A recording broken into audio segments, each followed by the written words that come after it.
नमस्कार। आज हम जानेंगे अपेंडिसाइटिस यानी कि आंत के परिशिष्ट अंग में विकार का आना।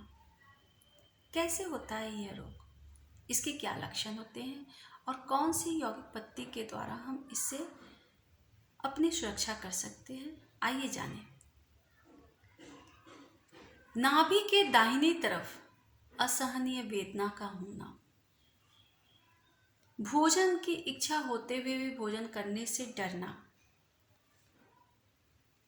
वोमिटिंग की बार बार इच्छा का होना, साथ ही साथ पेट में कब्ज का होना, इसके लक्षण होते हैं।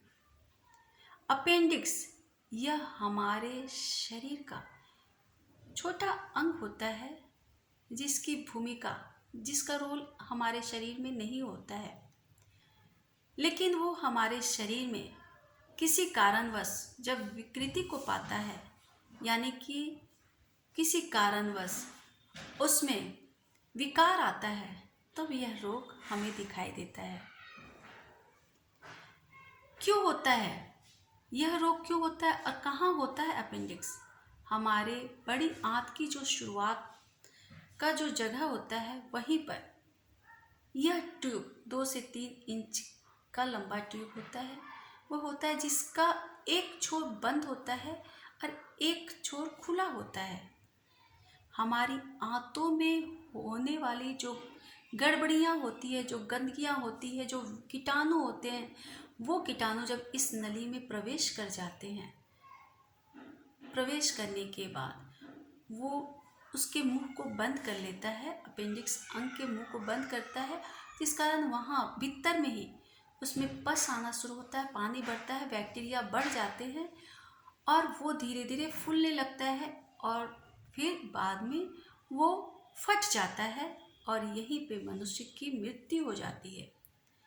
इसलिए सही समय पर इसका इलाज करना बहुत ही आवश्यक है।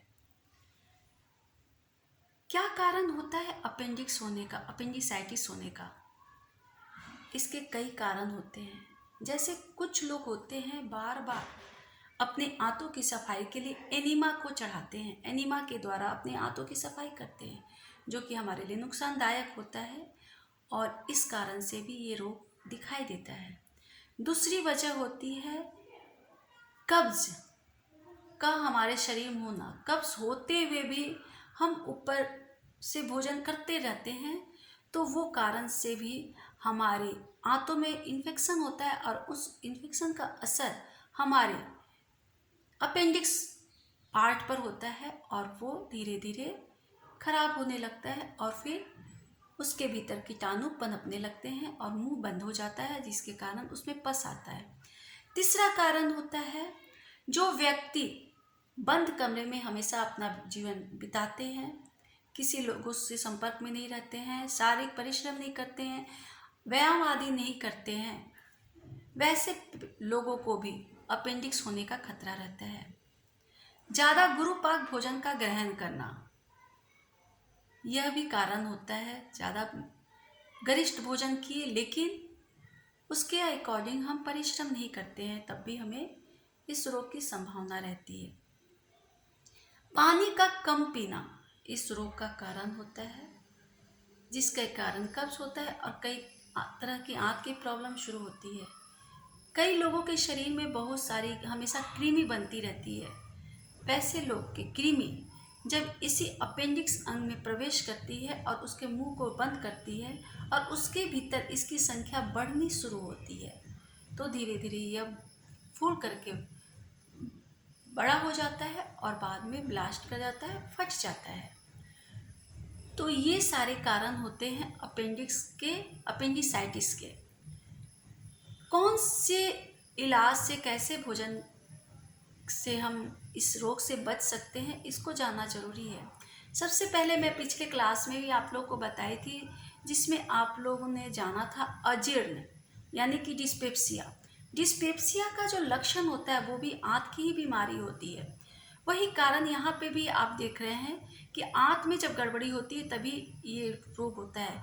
यानी कि आंत जब आपका साफ नहीं होता है, आंत में किसी तरह का कुछ गंदगी आ रहा है, कुछ कोई वायरस आ रहा है, कोई कीटाणु आ रहा है, कोई बैक्टीरिया आ रहा है, तो वो बैक्टीरिया हमारे इस अंग में जाता है, अपेंडिक्स में, और धीरे धीरे उसको डैमेज करता है, उसको खराब कर देता है, उसमें विकृति लाता है।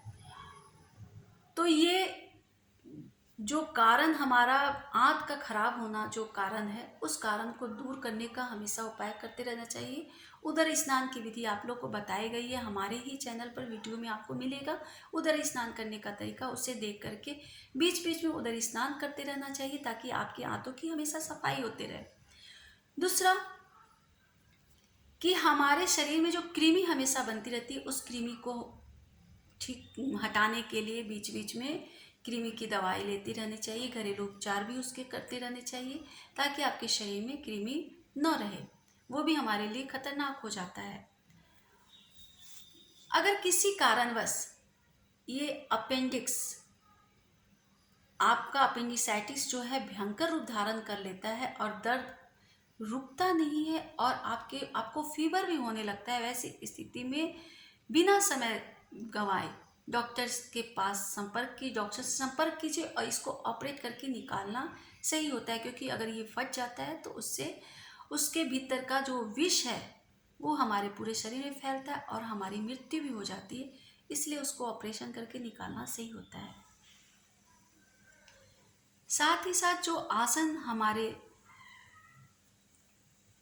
पिछले क्लास में जो बताया गया था, जिसमें आपने पढ़ा था अजीर्ण में कि कौन कौन से आसन करने हैं, उस आसन मुद्रा को इस बीमारी के रोगी भी करेंगे। साथ ही भोजन के लिए, जैसे मैं पिछले क्लास में बताई थी, पिछले वीडियो में बताई थी अजीर्ण में, वही भोजन का उपयोग यहाँ पे करेंगे। यहाँ पे आंत की सफाई के लिए हम पालक का प्रयोग करेंगे।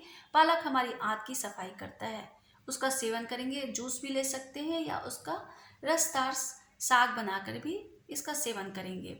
रात को सोते समय 1 चम्मच हर्रे का पाउडर लेकर गर्म पानी पीकर के सोने से हमारी आंतों की सफाई होती है और इस रोग से हम मुक्ति पा सकते हैं। साथ ही साथ कुछ चीज़ें होती हैं, जैसे भोजन को हम कैसे ग्रहण कर रहे हैं, इसकी जानकारी होनी हमें बहुत ज़रूरी है। कि जब हम भोजन करते हैं तो भोजन को अच्छे से चबा करके खाना चाहिए, क्योंकि मुंह में जब भोजन लार के साथ मिक्स होता है और वो लार युक्त जब भोजन आहार नली से होते हुए हमारे आमाशय में जाता है, तो हमारा लीवर और पेनक्रियाज उसी लार की प्रेरणा से एक्टिवेट होकर के रस का स्राव करता है, जिससे पाचन की क्रिया तीव्र होती है। और जब हम मुंह में ही अच्छे से चबाने की क्रिया नहीं करते तो लार में भोजन मिक्स नहीं होता है, इसलिए भोजन को चबा करके खाना अति आवश्यक है, ताकि आपको पेट की समस्या कभी भी ना हो। पानी अपने वेट के अकॉर्डिंग लेंगे। वेट का जो आपका शरीर का वेट है उसको 10 से भाग देंगे और 2 से 2 घटाएंगे। जितना आता है वो आपके शरीर के लिए उतना पानी पीना आवश्यक है। उस पानी को पिएंगे। भोजन करने के पहले सलाद में सेंधा नमक डाल करके उसको खाएंगे। छाछ में काला नमक डाल करके लेंगे। साथ ही साथ दूध का सेवन करते समय ध्यान देंगे कि दूध को गर्म नहीं करना है, नॉर्मल दूध ही पीना है, ठंडा दूध का सेवन करना है। और रात को सोते समय अरंडी का तेल 1 चम्मच दूध में डाल करके लेने से हमारे अपेंडिसाइटिस रोग में लाभ भी मिलता है।